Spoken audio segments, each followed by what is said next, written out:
हम आपको बांग्लादेश के एक ऐसे हिंदू की कहानी बताने जा रहे हैं जो आपको जानना समझना जरूरी है। और हम ऐसी उम्मीद भी करते हैं कि शायद अगर आप जहां भी हमें सुन रहे हैं, शायद इस कहानी से आपकी आंख खुलेगी या नहीं हम ये नहीं कह सकते, लेकिन बस उम्मीद कर रहे हैं कि खुलेगी।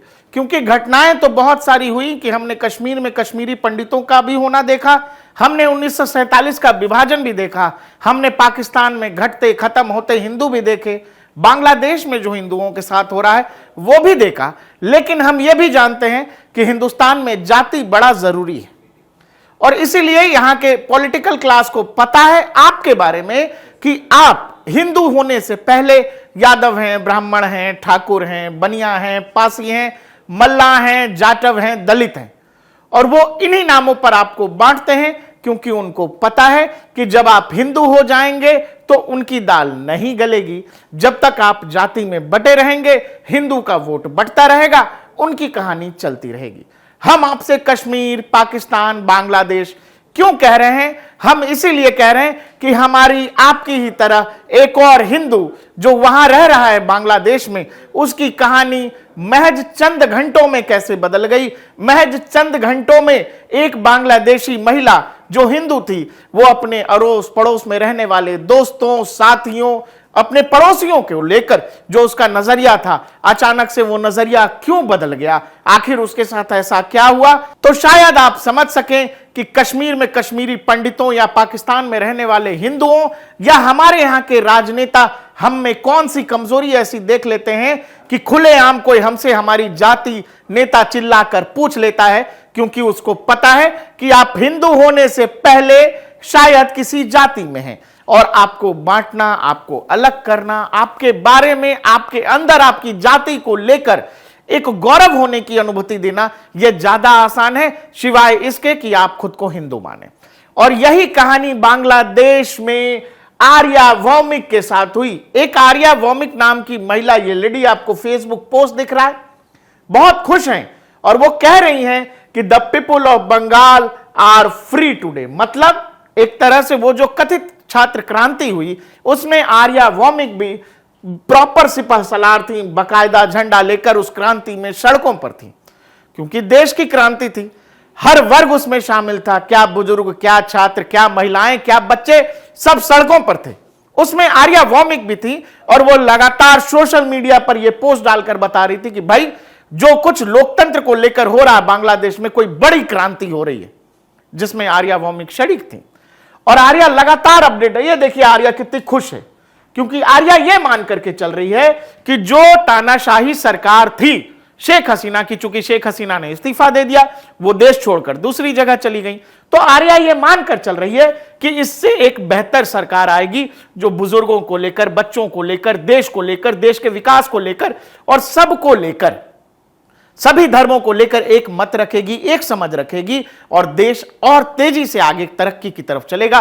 क्योंकि आर्या जैसे हजारों लाखों लोगों को यही बताया गया कि शेख हसीना जो है वो तानाशाह है, वो अलोकतांत्रिक है, वो लोकतंत्र के लिए बिल्कुल ठीक नहीं है और जब तक शेख हसीना रहेगी तब तक लोकतंत्र बहाल नहीं हो सकता। और शेख हसीना जैसे हटी तो आर्या भौमिक जैसी लोगों को यह लगा कि अब बांग्लादेश फ्री हो गया है, अब आर्या भौमिक जैसे हिंदू या सभी लोग, बांग्लादेश में रहने वाला हर व्यक्ति खुली हवा में सांस ले सकेगा। आर्या ने फिर अगला पोस्ट उसी दिन किया, I am a Hindu and my friends from every religion in Bangladesh are here to protect me, we build this Bangladesh together, we are united. इस तरह की बातें, इस तरह की लाइनें आपको हमारे यहां भी लोगों से सुनने को मिल जाएंगी। हम सब एक हैं, हम सब बराबर हैं, हम सब बड़े अच्छे हैं, हम सबको मिलजुल कर रहने चाहिए। ये सब बातें बड़ी अच्छी हैं कहने के लिए, लेकिन क्या ये जमीन पर है? क्या ये होता दिखता है? क्या ये कश्मीर में होता दिखा है आपको? अगर पश्चिम बंगाल में ममता बनर्जी दुर्गा पूजा के दौरान वहां दुर्गा पूजा के पंडालों को ढक देती हैं, तो क्या ये होता हुआ आपको दिख रहा है? क्या केरल के अंदर जो लव जिहाद के मामले आए हैं आपको यह होता दिख रहा है? आपको देश ही के अंदर अलग अलग हिस्सों में बढ़ती हुई आबादी एक खास वर्ग की, तो क्या यह आपको लग रहा है कि यह सर्वधर्म समभाव की तरफ ही बढ़ रहा है कहानी? और अगर यह है तो आर्या भौमिक की कहानी हम आगे बताते हैं आपको, लेकिन आप जब ये है तो आप ये बताइए कि बांग्लादेश में घटती वो आबादी जो एक वक्त में हिंदुओं की होती थी वो अब कहां है? पाकिस्तान में जो हिंदुओं की आबादी थी वो अब कहां है? सर्वधर्म समभाव, लोकतंत्र, अच्छी अच्छी ये लाइनें लिखने में, बोलने में, सुनने में बड़ी अच्छी लगती, लेकिन क्या इनका जमीन पर भी उतना ही प्रभाव है? क्या जमीन पर लोग मानते भी हैं इसको, जिनको मानना चाहिए? लेकिन आर्या भौमिक जो एक दिन पहले उस क्रांति में शामिल थी, वो बाकायदा बांग्लादेश के झंडे के साथ ढाका की सड़कों पर घूम रही थी, फोटो खिंचवा रही थी, इस उम्मीद में कि इस देश में अब लोकतंत्र नए तरीके से संचालित होगा, सबका जीवन बदलेगा, सब लोग मिलजुल कर अच्छे से रहेंगे। उस आर्या भौमिक के इसी क्रांति के दौरान महज कुछ घंटों में आर्या का मिजाज कैसे बदल गया, हम आपको वो बता देते हैं। आर्या भौमिक लोकतंत्र की सिपाही थी, वो लोकतंत्र के लिए लड़ रही थी। उसको क्योंकि यही बताया गया था कि ये जो ढाका की सड़कों पर भीड़ चल रही है ये लोकतंत्र की बहाली के लिए है, ये सबका साथ सबका विकास के लिए है, और आर्या उसी में थी। लेकिन आर्या के आंखों से पट्टी तब हटी जब खतरा उसके दरवाजे तक आ गया। कश्मीरी पंडितों को भी यही गलतफहमी थी कि ये जो हैं सब भाई बहन और सब कुछ हैं, लेकिन जब उनके साथ वो हुआ तो आज तक कश्मीरी पंडित नहीं जा सके कश्मीर। तो जमीन पर वो जो अच्छी अच्छी लाइनें लिखना और जमीन पर बातों का होना दोनों दो चीजें हैं। आर्या भौमिक जिस क्रांति में खुद शरीक थी, उसी क्रांति ने खुद आर्या को भी अपने चपेट में ले लिया, और आर्या अगले ही कुछ ही घंटों में आर्या ने एक और पोस्ट किया। आर्या लिखती हैं, is this the time to attack me simply because I am Hindu and participate in protest? I attend this protest as a student without considering religion. अरे मैं तो इस क्रांति में शामिल इसीलिए हुई क्योंकि मैं खुद को स्टूडेंट समझती हूं, मैंने खुद को हिंदू नहीं समझा, मैंने खुद का रिलीजन आगे नहीं रखा। I stand for justice and equality. It is deeply unjust and disheartening to be targeted for my faith. जिस क्रांति का हिस्सा ये महिला या लड़की या छात्रा आर्या भौमिक थी, उस क्रांति ने इनको अपनी चपेट में इसीलिए ले लिया, इसके घर को अपनी चपेट में या इसको खुद अपनी चपेट में इसीलिए ले लिया क्योंकि ये गैर मुस्लिम थी। उनको इस बात से कोई फर्क नहीं पड़ रहा है कि अरे ये तो हमारे साथ की है, ये हमारे साथ खेलती होगी, पढ़ती होगी, साथ ही में झंडा उठाकर नारे भी लगा रही है, उनको इस बात से कोई फर्क नहीं पड़ा।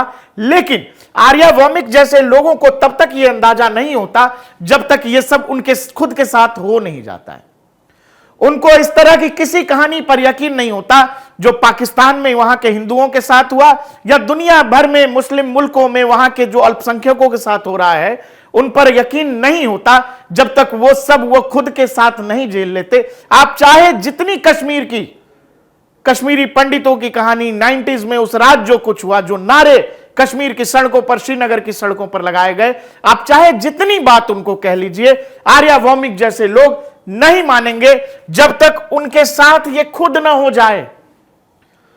अब बताइए, एक महिला जो खुद उस क्रांति में, कथित क्रांति जो छात्र क्रांति कह रहे हैं, और उस छात्र क्रांति की चपेट में वहां के 1.5 करोड़ हिंदू आ गए।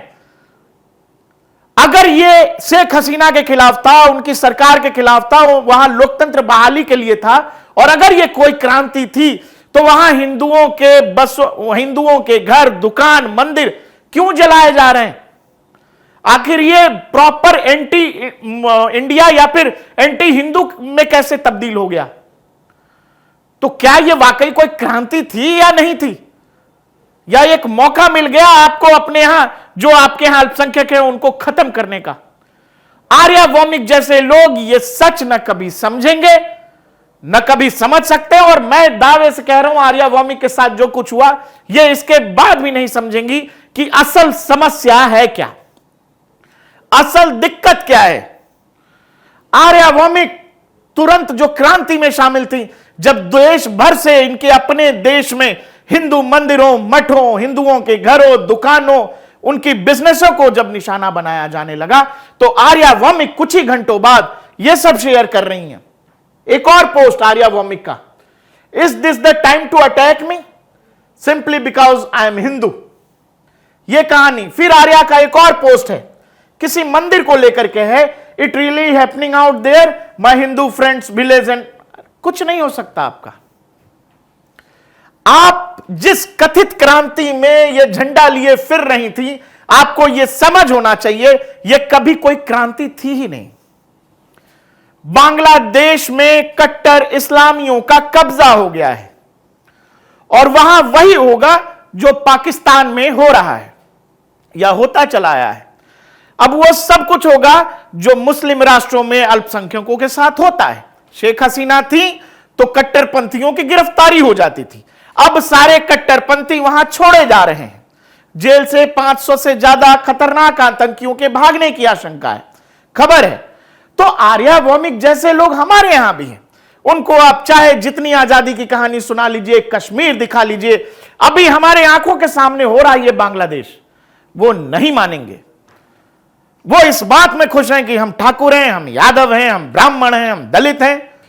आप इस बात से खुश हो रहे हैं और आप यकीन करिए कि बांग्लादेश में कोई भी दुकान जब जलाई जा रही है, लूटी जा रही है, किसी घर में जब उग्र भीड़ घुस रही है, तबाह कर रही है, तो वो भीड़ सामने वाले से ये नहीं पूछ रही है कि ये घर है किसका। आप हिंदू तो हो, ठीक है, आपकी जाति क्या है? क्या आप ब्राह्मण हैं? क्या आप ठाकुर हैं? क्या आप यादव हैं? क्या आप दलित हैं? क्या आप आदिवासी समाज से आते हैं? कहीं आप पासी समाज से तो नहीं आते? क्या आप मल्लाह हैं? कोई नहीं पूछ रहा। टारगेट बस इसीलिए किया जा रहा है क्योंकि उनकी पहचान हिंदू है। धर्म देखकर आप करते रहिए जाति जाति जाति जाति, उनको तो कोई फर्क ही नहीं पड़ता। और इसीलिए हिंदुओं ने जातियों में बंटकर इस देश में भी अपनी राजनीतिक हैसियत एक तरह से शून्य कर ली है। और इसीलिए आप दुनिया में कहीं भी आपके साथ कुछ होता है, आपका राजनीतिक वजूद कह लें या आपकी राजनीतिक हैसियत कह लें, लोगों को कोई फर्क नहीं पड़ता है। बांग्लादेश में जो हो रहा है, आपने देखा इस देश के कितने नेताओं ने उस पर कहा है? नहीं कहते लोग। लेकिन इसी देश में फिलिस्तीन में कुछ हो जाएगा, ईरान में कुछ हो जाएगा, दुनिया के किसी और हिस्से में कुछ हो जाएगा। आप देखिए इस देश में लोग कैसे कैसे ट्वीट करते हैं, कैसे कैसे ट्वीट करते हैं। और यह सबसे दुखद बात यह है कि इस देश में बहुसंख्यक समाज को कोई पूछने वाला ही नहीं। कोई किसी को चिंता नहीं है कि आपके साथ क्यों क्या हो रहा है। क्यों? क्योंकि उनको यह पता है कि आप तो जातियों में बढ़ जाते हैं। आपको बांटना, आपको सेपरेट करना बहुत आसान है। आप जाति के उफान पर रहते हैं, जाति के गौरव में रहते हैं, तो उनको पता है कि आपको बांटना कैसे। आर्या भौमिक समझी है नहीं समझी? आर्या भौमिक कुछ ही घंटों में इनके साथ हो गया। बांग्लादेश की रहने वाली हिंदू महिला है। आर्या भौमिक का एक और post, Rahul Anand's residence was a place built on creativity and positivity energy. एक बड़े सिंगर हैं राहुल आनंदा, बड़े म्यूजिशियन थे वहां के। उनका घर, उनकी लाइब्रेरी, जो कुछ था उसको जला दिया। जला दिया, नहीं पूछा भाई कौन जात के हो, नहीं पूछा। उसके बाद आइए इस्कॉन टेम्पल का, तो मैं ये आर्या नहीं किया है। आखिर कुछ ही घंटों में आर्या भौमिक के साथ ऐसा क्या हो गया कि ये लड़की जो खुद क्रांति में शरीक थी, उस क्रांति ने इसको खुद ही अपने चपेट में ले लिया। तो ये कभी क्रांति थी ही नहीं। ये इस्लामिक कट्टरपंथ की एक तरह से बांग्लादेश में स्थापना हुई है। अब उस भीड़ में खोजा जा रहा है कि और कौन कौन लोग हैं, तो जो भी गैर मुस्लिम हैं उनको निशाना बनाया जाएगा। ये ऑब्वियस है, सब जगह दुनिया में ऐसा होता है। कश्मीर में किन लोगों ने किया? कश्मीरी पंडितों के साथ सब लोग पड़ोसी थे, आस पड़ोस रहते थे। शादी ब्याह फंक्शन में एक दूसरे के घर आना जाना होता था, लेकिन उस रात किसी ने किसी को नहीं पहचाना। आर्या भौमिक उसी सिचुएशन में फंस गई। The people of Bengal are free today, और कुछ ही घंटों के बाद लिख रही हैं कि मुझे टारगेट किया जा रहा है क्योंकि मैं हिंदू हूं। तो उम्मीद है कि आर्या भौमिक और आर्या भौमिक जैसे और बहुत सारे लोग, अगर हमारा यह वीडियो उन तक पहुंचे तो समझिएगा कि आर्या भौमिक से आखिर गलती क्या हुई। क्या कुछ ऐसा है जो आर्या भौमिक ने देखने से मना कर दिया, या फिर कुछ ऐसा है जो आर्या ने समझने की ही कोशिश नहीं की। आपको हमारा वीडियो कैसा लगा हमें कमेंट सेक्शन में जरूर बताइएगा।